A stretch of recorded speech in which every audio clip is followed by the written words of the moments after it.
Siyempre po, dahil mahilig ang ating mga kababayang kumain at hilig sumubok ng mga kakaibang dining experience, dinayo naman ni Elizabeth Kachin ng isang restaurant na buong araw ay tampok ang, masasarap na pancakes nila. Silipin natin ito sa In Ka Na Ba? Ka na ba pagkat ako'y ina, nakikipagsabayan na talagang naiiba. Hilig ng mga Pinoy ang kumain. Sa ika-61 pagtatanghal ng In Ka Na Ba, hatid namin ang restaurant na tiyak ng kakaibang dining experience. Sa restaurant na ito, ang all-time favorite na all-day breakfast na pancakes ang bida. May griddle silang inilagay sa mga lamesa kung saan ang mga customers ang mismong magluluto ng kanilang mga pancakes. Do-it-yourself pancakes ang tema. Nakakaaliw at nakaka-enjoy nga itong gawin, lalo na ang mga bata. Nag-walk lang kami sa mall, nakita namin. Sa pagpasok namin, kasi may kasama kaming bata, nakita namin na okay siya sa mga bata, mas okay sa mga matatanda.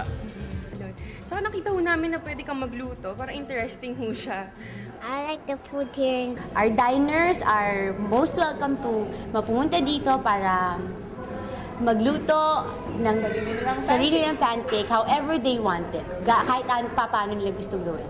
This is the first restaurant of its kind na you actually make your own pancake. Yung customer na bahala. Maraming pancake flavors, fixins at toppings kayong mapagpipilian. At sa mga gustong itry ang kakaibang experience na ito ang mga dapat gawin. Middle part po yung pinaka-hottest part. Doon ko po ilalagay yung pancake nito.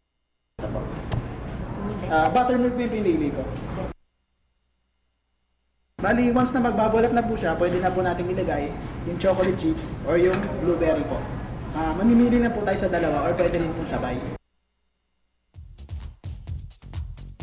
Tapos po niyan, cover natin yung ibabaw para hindi po siya mag-stick sa ilalim pag ipiplit na po natin siya.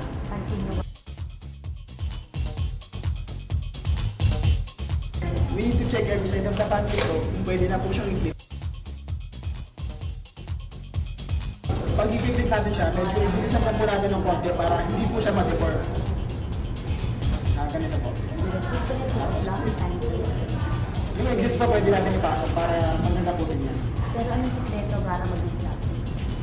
Wow!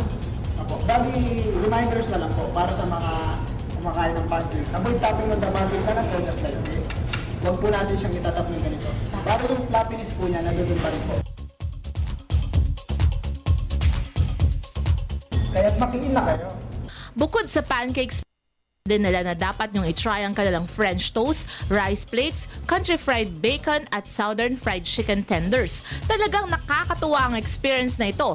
Busog ka na, tiyak na nag-enjoy ka pa. In ka na ba? In na! In ka na! In na! Para sa Telebisyon ng Bayan, Elizabeth Kachin. In ka na ba pagkat ako'y ina, nakikipagsabayan